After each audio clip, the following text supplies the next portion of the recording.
Hey, I'm a tired kid. What's your name again, buddy? Matt Guiguet. What's the name of your little operation here? Fishing Kyuquot. Where is this little operation? Northwestern Vancouver Island. You don't want to miss this show. We've been out about 2 hours, and we've been catching a lot of fish like this and a lot of halibut. Stick with us, because we're going fishing. I'm going fishing all the time, and my baby's going fishing too. Bet your life that your sweet wife can catch more fish than you. Any fish will bite if you got the right bait. Now here's a little something that I'd like to relate. With my pole and my line, I'm going fishing. Yes, I'm going fishing. My baby's going fishing too. Going Fishing with Darryl Choronzey is brought to you in part by Yamaha. Reliability with every turn of the key. G3 Boats, a Yamaha boat company. Maxima Premium Monofilament Fishing Lines, the best by test. And Islander Precision Reels.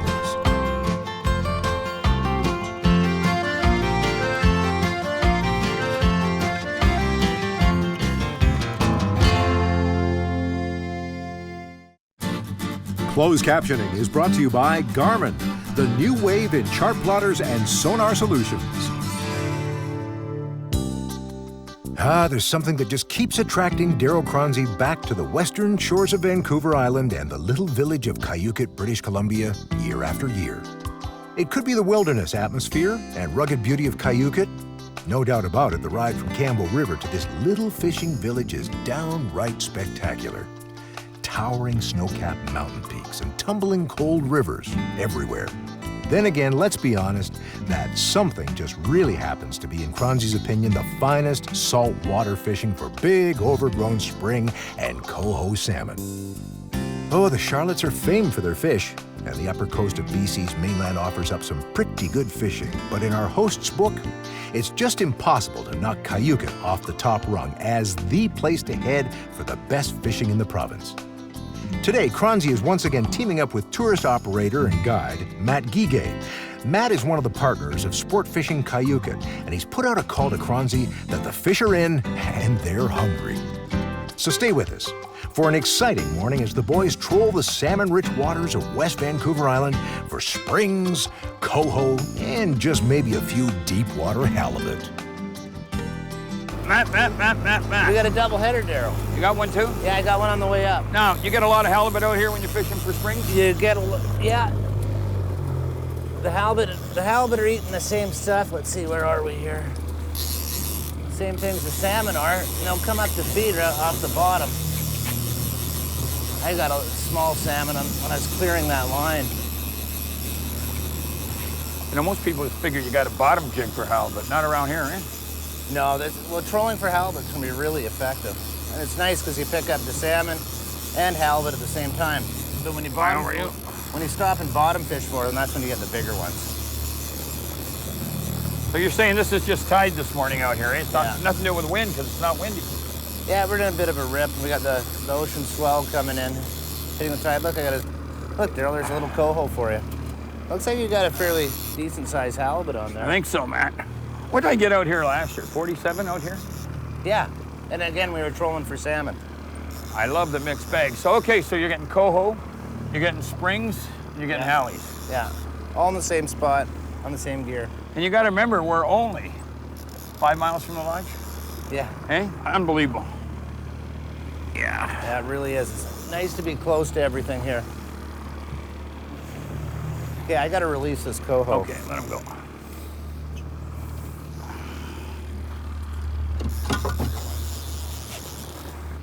That looks like it. Could be a decent halibut. halibut. That's going to be one of those perfect ones. I was going to say, he's not 15 pounds. Yeah, with the halibut limits now, our old limits were 2 a day, 3 possession. So that's why we try and key on... You're selectively choosing your fish. Yeah, because if you're only allowed to take home 2, you might as well take home 2 real nice ones. That's a nice little halibut. Okay, Darryl, I'm just going to have to slide in front of you. Where do you want me? And I got to gaff them. Are we going to keep this one? We're going to get a bigger one? Well, we might. It's fishing. It's a nice size one. Okay, let's keep him for now. Yeah, it's a good eater. Okay. Ready? Yeah, here he comes. You got him, Matt? Yeah, well, it's a little bit bigger than... Hey? See, that's a nice halibut. Okay, watch. He's gonna go nuts. Yeah, I'm gonna watch the gaff. How's that? Yeah, I won't poke you. You know, one rule I've got whenever I'm out halibut fishing with no matter who, I keep out of the captain's way when he's starting to throw that gaff around. Yeah, see, look at this. That's a nice halibut. You know, a lot of people don't understand this too, right? That fish, that's the bottom side of that fish. Yeah. So he's camouflaged when they're looking up, and when you look down, he blends right in with the bottom. Yeah, they're incredible predators. You see the teeth on them Yeah. there, Darryl? They also have teeth in the back of their throats. When they grab things, they can just roll them and roll things right down into their stomach. And I'll show you the other side.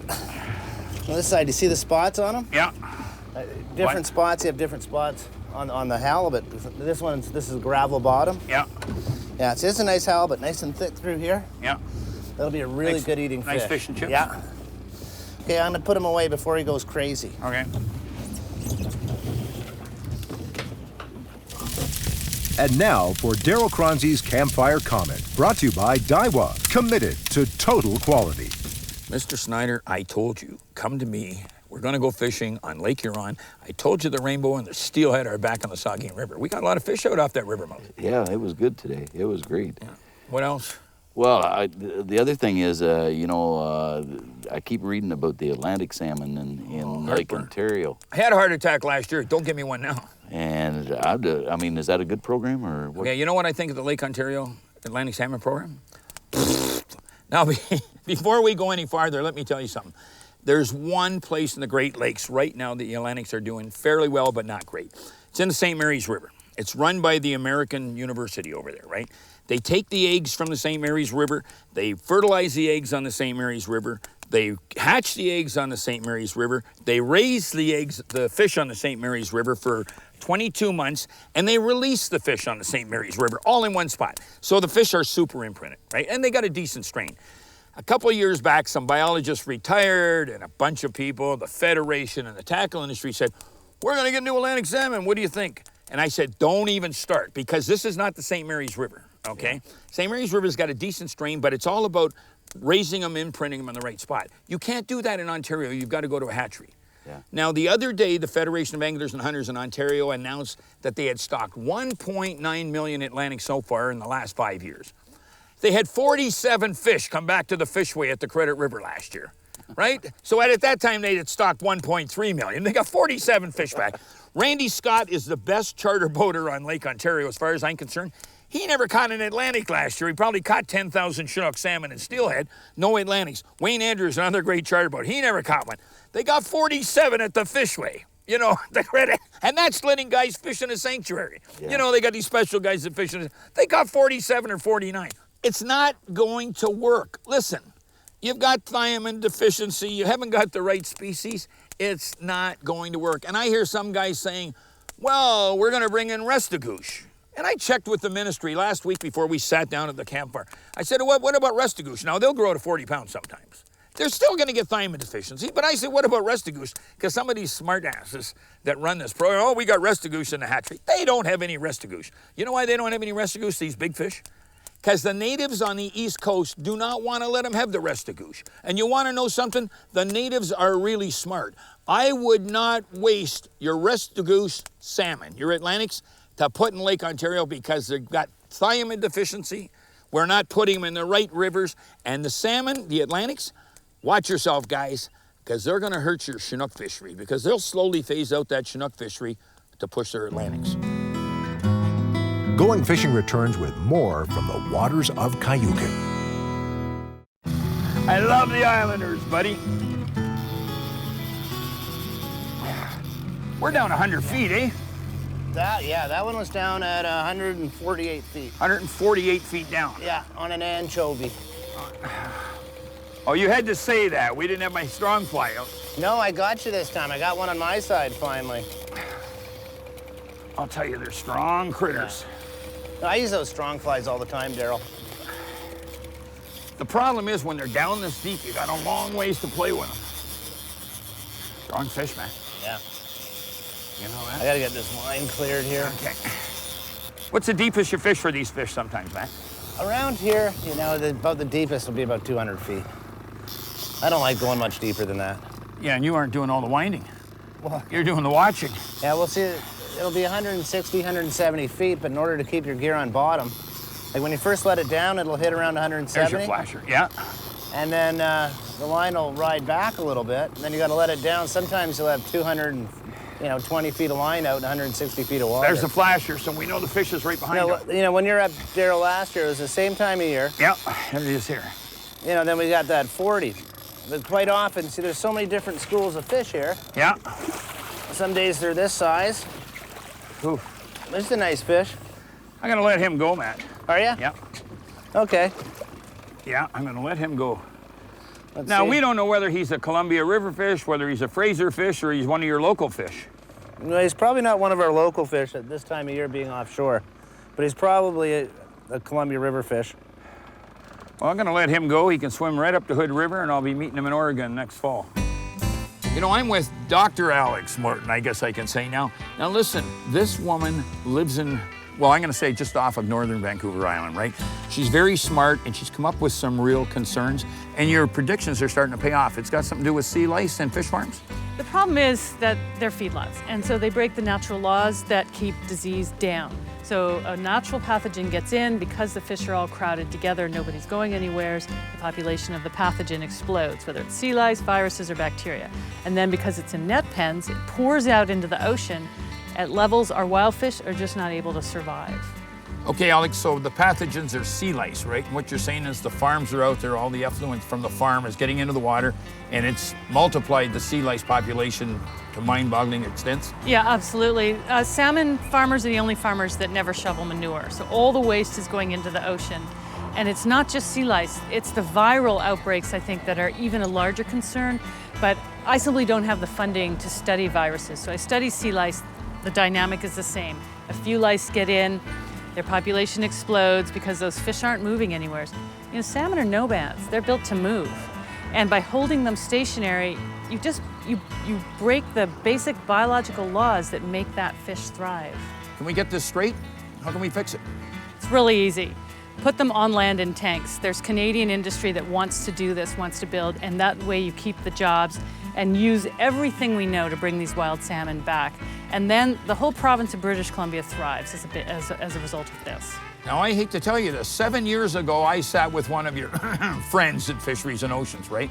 And I said, why Atlantic salmon to start with, okay? You don't bring Atlantics and put them in the Pacific Ocean. But I said, why are the pens out there when you can put them up on shore? And he said, oh, they're not gonna get out.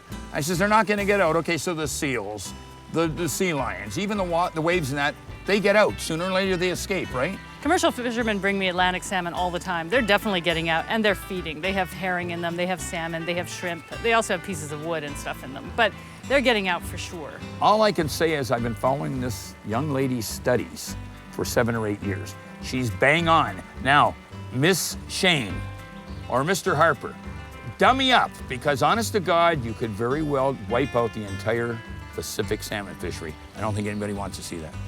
They don't, but that's where they're heading.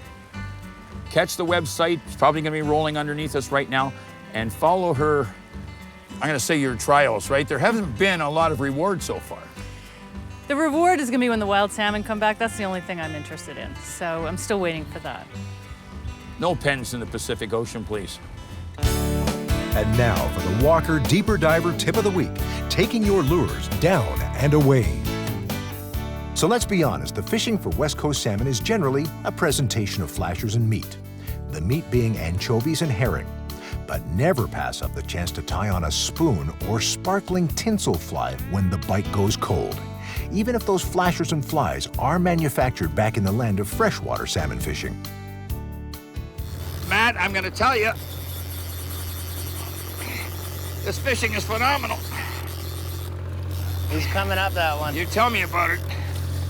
Wow! Yeah, that one's Isn't that something, eh? When they go, you let them go. Ooh, baby. Give me an islander and a big spring, and I'm happy. And a day like this, holy smokes, Darryl. Sunny Is it ever skies. beautiful? 1 minute he's coming, Matt. Yeah. The next minute he's going. Big fish. We're gonna cross over here? I hope not. We'll see. We'll be able to deal with it. He's going across you, Matt. Big fish, man.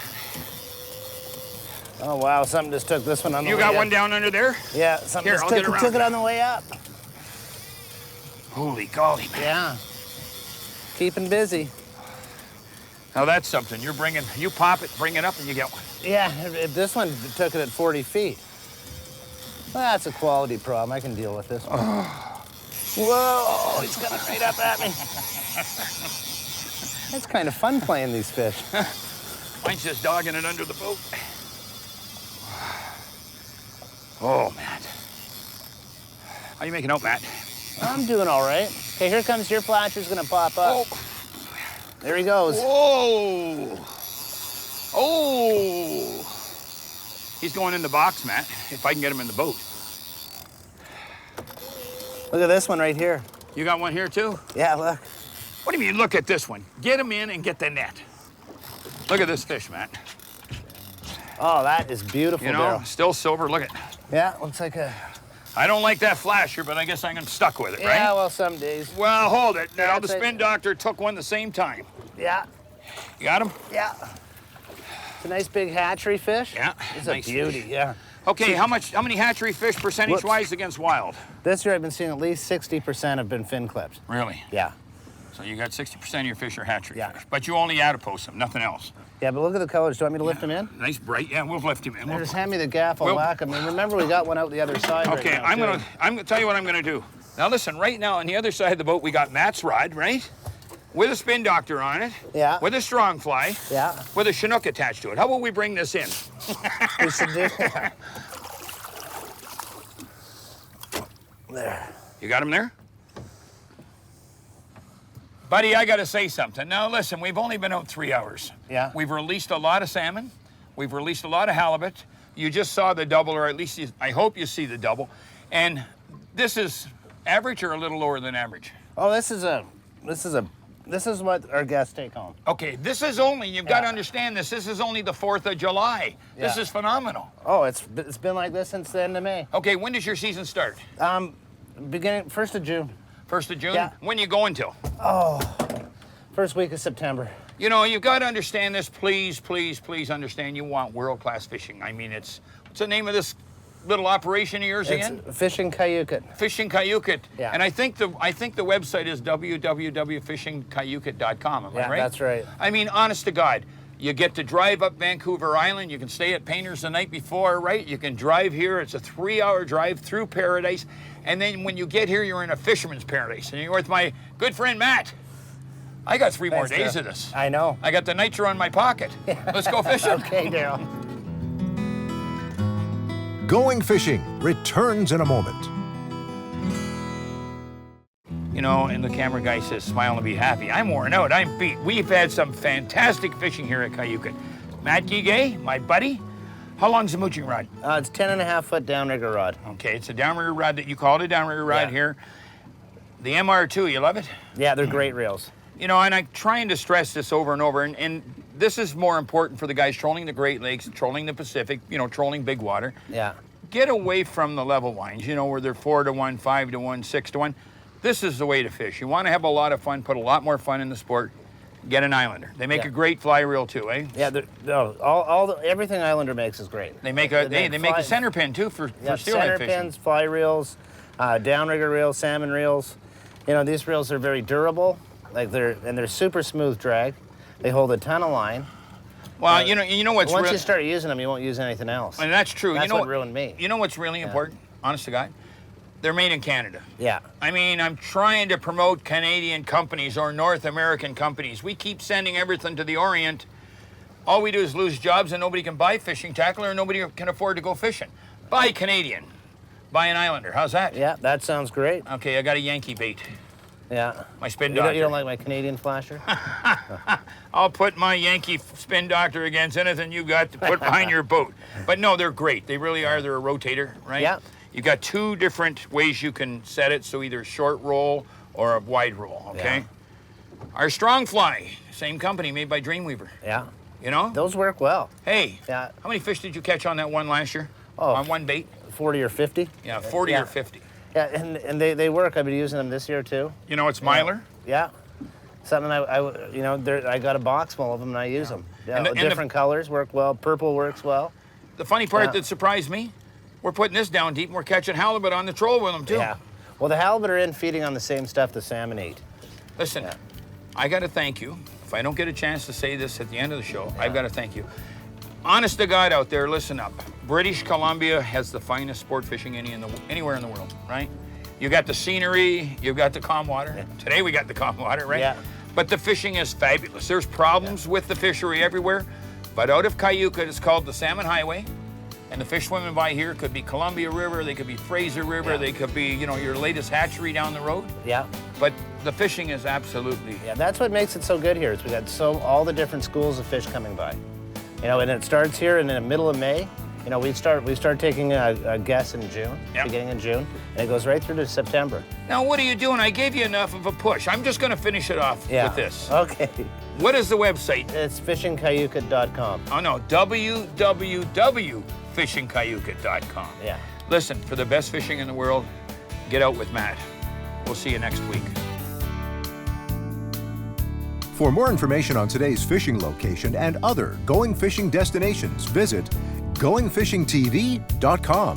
Going Fishing with Darryl Choronzey has been brought to you in part by Yamaha Outboards, reliability with every turn of the key. G3 Boats, a Yamaha boat company. Maxima Premium Monofilament Fishing Lines, the best by test. And Islander Precision Reels. Going Fishing would like to thank the following fine sponsors. Going fishing, baby, smiling